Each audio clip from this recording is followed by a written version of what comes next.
थे सारी बात। तो पेशकार कहता था कि सर्वे नायब ने कहा है कि इस मामले को आपसे लेना, मतलब उन्होंने फ़ोन किया है कि अभी किसी को बताइएगा नहीं। तो ये मामला पूरा फैजाबाद के, जिसमें 500 करोड़ रुपए का बजट योगी सरकार देने जा रही है अयोध्या आई थीम पार्क, जिसके नाम पे इन्होंने भी उसमें हिस्सेदारी किया है। लाखों रुपया लेकर भ्रष्टाचारी सर्वे नायब, जो सदर का सबसे भ्रष्टाचारी सर्वे नायब है। मैं डीएम साहब को अवगत कराना चाहता हूँ कि हमारी कि ये जो सरकार का बजट है, इस बजट को बर्बाद करने के लिए उस पर फर्जी दस्तावेज लगा करके अयोध्या आई थीम पार्क खड़ा हो रहा है। उस पर सर्वे नायब जो भ्रष्टाचारी, सदर का सबसे भ्रष्टाचारी सर्वे नायब, जिन्होंने पैसा लेकर के और उस मामले को फाइनल करने का काम किया है, उसके लिए मैं डीएम साहब से भी अपील करता हूं कि इस मामले के दे करके सदर के अंदर जिस अधिकारी से हम लोग की उम्मीद होती है, जिस अधिकारी से न्यायपालिका में उम्मीद होती है, हमने इनको एप्लीकेशन भी दिया था कि आप मेरे मामले में, आपके ऊपर न्याय की उम्मीद मैं नहीं करता हूं, आप मेरे मामले को न्याय नहीं कर पाओगे। उसके बाद भी इन्होंने उस मामले को न्यायित किया है। दूसरा मामला ये है, 90 लाख रुपए का मामला है। उस मामले में इनके अधिकार क्षेत्र से बाहर का क्षेत्र है, उसके बाद भी अपने अधिकार से बाहर हट करके सर्वे नायब ने इस काम को किया है।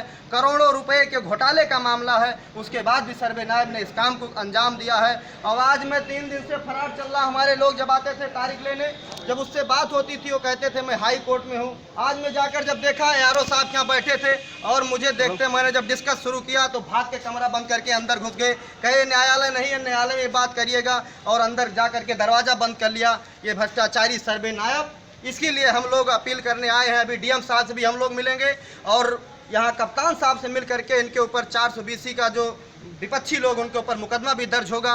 और डीएम साहब से मिल करके इनकी करतूत बताया जाएगा कि इस तरह से माझा क्षेत्र में, जहाँ पर खतौनी, हाथ से बंदोबस्त खतौनी होती है, वहाँ पर ये लोग किस तरह से भ्रष्टाचार करते हैं, लाखों रुपया ले करके गलत काम करते हैं। इस तरह से हमारे लोग, जब साथी लोग यहाँ पर आए, 3 दिन से ये हमारे जो ट्रस्ट के साथी हैं, 3 दिन से इनके पास दौड़ा रहे हैं। इनका पेशकार भी मिला हुआ था, इनका पेशकार बार बार पूछा जाए।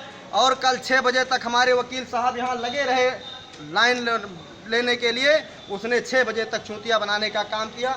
6 बजे तक कहा कि यहाँ कोई मामला नहीं है। अभी उन्होंने सर्वे नायब ने फ़ोन किया है कि अभी उस मामले को आप डेट मत दीजिएगा। सारे तब मुकदमे की तारीखों की डेट पड़ी, लेकिन इस मुकदमे की तारीख की डेट नहीं पड़ी। तभी हम लोग को उम्मीद हो गया है, क्योंकि विपक्षी लोग कह रहे थे कि मैंने इतना पैसा सर्वे नायब को खिला दिया है कि उनकी औकात नहीं है, उस फाइल को नहीं करेंगे। इसलिए हम लोग जब यहाँ आए, वो चीज़ चरितार्थ हुई, सामने आ गई। ये फैजाबाद का अयोध्या आई थीम पार्क, जिस पे योगी जी करोड़ों रुपया इन्वेस्ट करने वाले हैं। करोड़ों रुपए का मामला, वो फर्जी झूठे बैनामे पे वो ट्रस्ट का निर्माण हुआ है। 1.5 करोड़ की वो ज़मीन बिकी हुई है, लेकिन ट्रस्ट के खाते में मात्र 16 लाख रुपया है। इतना बड़ा फर्जी वाला घोटाला इस फैजाबाद के सदर सर्वे नायब, जो क्या नाम है इनका, मोहम्मद सफ़ीउल्लाह, जो गोरखपुर से बिलोंग करते, सबसे भ्रष्टाचारी सर्वे नायब। मैं डीएम साहब से अपील करता हूं कि इतने बड़े तंत्र व्यवस्था में आपका नाम, पूरे जिले में, जनपद में डीएम साहब का नाम सर्वोपरि है।